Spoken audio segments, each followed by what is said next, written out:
Of you. पिछली video में हम लोगों ने देखा कि प्रोनाउन के पूरे 10 पार्ट्स हैं और इन 10 पार्ट्स में हमने दसों का अलग अलग एग्जाम्पल्स के अकॉर्डिंग समझे हैं।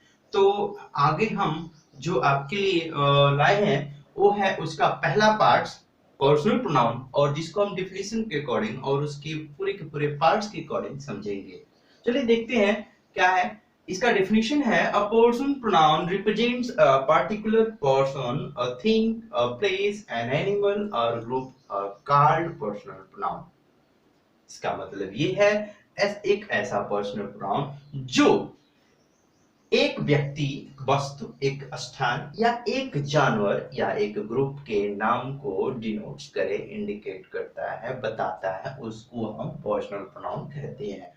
अगर हम ये देखें कि इनमें अलग अलग पार्ट्स हैं, यानी कि प्लेस भी है, थिंग भी है, एनिमल है, ग्रुप है, तो इसीलिए इसको हम तीन भागों में डिवाइड किए हैं पर्सनल प्रोनाउन, यानी कि तीन भागों में बढ़ता है, तो फर्स्ट पर्सन, सेकंड पर्सन और थर्ड पर्सन में। अब अगर देखते हैं कि ये तीनों हैं तो तीनों का एग्जाम्पल क्या है, ठीक है। तो हम एक चार्ट के रूप में हम समझते हैं जो इस प्रकार से है।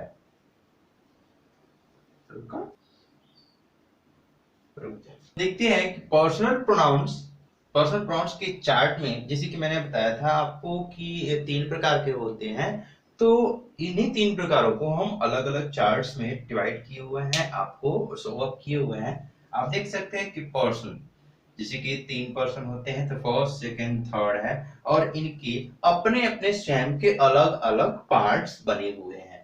फर्स्ट पर्सन में आई तथा वी आता है, आई और वी के अलग अलग रूप हैं। अगर हमने ये ध्यान दे दिया कि ये जो भी प्रोनाउन पार्ट्स हैं पिछले सिलेबस यानी कि पिछले नाउन्स से रिलेटेड भी दिख रहे हैं, जैसे कि मैंने बताया कि नाउन्स के बदले बोले जाते हैं, तो आप देख सकते हैं नॉमिनेटिव, ऑब्जेक्टिव, पोसेसिव, जैसा कि आपने केस पढ़ा था उसी के अकॉर्डिंग है। नॉमिनेटिव केस में, ऑब्जेक्टिव केस में और पोसेसिव केस में ये प्रोनाउन कौन कौन से प्रयोग किए जाते हैं हमारे द्वारा।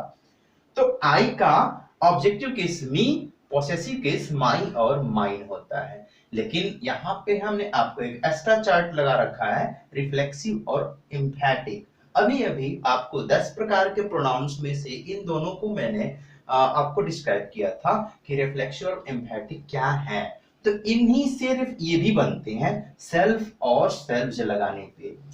ध्यान रखिएगा कि सेल्फ जो होता है सिंगुलर पर्सन के साथ बनता है, लेकिन सेल्व्स जैसे कि सिंगुलर से प्लूरल बनाने में एफ और एफ ई को हटाने पर वीईएस जोड़ते थे, तो उस वीईएस को जोड़ने के लिए हमें प्लूरल को देखना होता है कि क्या उसके उस प्लूरल नाउन के बाद लास्ट वाला जो अक्षर है वो भी एफ या एफ ई है या नहीं है। तो हम देख सकते हैं सेल्फ में एफ आ रहा है, तो इसका प्लूरल अगर बनाते हैं तो हम वीईएस जोड़ेंगे ही जोड़ेंगे, और ये हमारा प्लूरल है ही, अतः हम इसको प्लूरल के अकॉर्डिंग ही रखेंगे और पढ़ते भी हैं और प्रयोग भी करते हैं। आपको नीचे भी यही सारी चीजें दिखाई देंगी, इसलिए हमने यहाँ पे आपको नोटिफिकेशन दे दिया।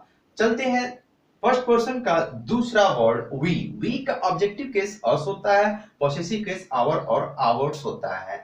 राइट नाउ कि ये आवर जो है और यहाँ में माइन है, माई है, माई का माइन, आवर का आवर्स, इसके बारे में भी आपको अगर पता होगा तो मैं एक बार फिर डिफाइन करना चाहूंगा ऐसा क्यों आता है। इस प्रोनाउन के बाद कोई ना कोई नाउन ऑब्जेक्ट के रूप में आ सकता है, आता ही है। इन दोनों के बाद कोई ना कोई नाउन आ जाता है और उस नाउन तथा इस प्रोनाउन के बीच में एक संबंध बनता है, जिसलिए हम इसको पोसेसिव प्रोनाउन कहते हैं। लेकिन माइन और आवर्स के बाद कुछ नहीं आता, यानी कि कोई भी किसी भी प्रकार का नाउन हम नहीं लिख सकते हैं। राइट नाउ वो गलत होता है। अब हम इसको ध्यान दे देखें कि आवर्स, तो इसमें और इसमें हम सेल्फ या सेल्व्स नहीं जोड़ते हैं, हम इसमें ही जोड़ते हैं, इसलिए यहाँ पे आवर में हम सेल्फ जोड़े हैं और ये प्लूरल के अकॉर्डिंग रखा गया है, रिफ्लेक्सिव और एम्फैटिक कहा जाता है। चलते हैं आगे सेकंड पे। सेकंड जो पर्सनल प्रोनाउन है वो ये है यू। यू का ऑब्जेक्टिव केस यू ही होता है, इसका पोसेसिव केस योर होता है, फिर इसका possessive case without any noun use yours होता है। अगर हम इस योर्स की बात करें तो फिर जैसे हमने यहाँ पे प्रयोग किया हुआ है सेम, आप जानते हैं कि यू कभी कभी सिंगुलर पर्सन के लिए भी किया जाता है, इसलिए हम योरसेल्फ भी कहेंगे। राइट नाउ किसी स्टूडेंट को, किसी बच्चे को जो सिंगल हो, वो तो अपने आप में एक सिंगुलर नंबर है, इसीलिए ये रिफ्लेक्सिव और एम्फैटिक सेल्फ भी जोड़ता है। और अगर बहुत सारे बच्चे हैं, एक से अधिक हो गए हैं, तो हम सेल्फ भी जोड़ते हैं। चलते हैं आगे थर्ड पर्सन में। Yes, he see it they. Third मतलब ही होता है हम और आप को छोड़कर तीसरा। थर्ड पर्सन मतलब तीसरा व्यक्ति, हम और आप को छोड़कर तीसरा, उन्हीं व्यक्तियों के लिए ही, वह, सी, वह, इट, वह, दे, वे इस प्रकार से प्रयोग करते हैं, इंडिकेशन किया जाता है ही सी इट। तो ही क्या ऑब्जेक्टिव केस हिम हुआ, ही का पोसेसिव केस हिज हुआ, और ही का रिफ्लेक्सिव और एम्फैटिक, यहां आप सोच रहे हैं कि हिमसेल्फ क्यों हुआ। तो कारण है, ये जो थर्ड पर्सन का प्रोनाउन बनता है रिफ्लेक्सिव और एम्फैटिक, वह रिफ्लेक्सिव एम्फैटिक ऑब्जेक्टिव केस से मिलकर बनता है, यानी कि इससे बनता है। पर ये रिफ्लेक्सिव एम्फैटिक इनसे बनते हैं, इनको हम कह सकते हैं इनसे बनते हैं। आप देख सकते हैं चार्ट में सेम वही चीजें हैं, ध्यान रखिएगा। Reflexive एम्फैटिक first person second person का पोसेसिव केस से बनाया जाता है, लेकिन थर्ड ये रिफ्लेक्सिव और एम्फैटिक थर्ड पर्सन के प्रोनाउन के ऑब्जेक्टिव केस से मिलकर बनता है। ये बहुत टिपिकल क्वेश्चन है। आपके किसी भी एग्जाम में, आप कोई भी एग्जाम दे रहे हो और एग्जाम हेल्ड कर रहे हो, तैयारियां कर रहे हो, तो इस चीज को आपको ध्यान में रखना होगा। It's a very important chapter for you and there are many types of words you have find out.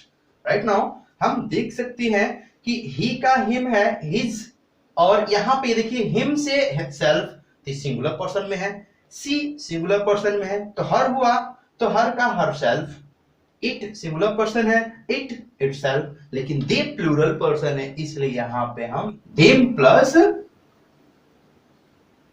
Plus selves किए हैं। ये प्लूरल पर्सन होने के साथ साथ देम प्लस सेल्व्स लिखा जाता है।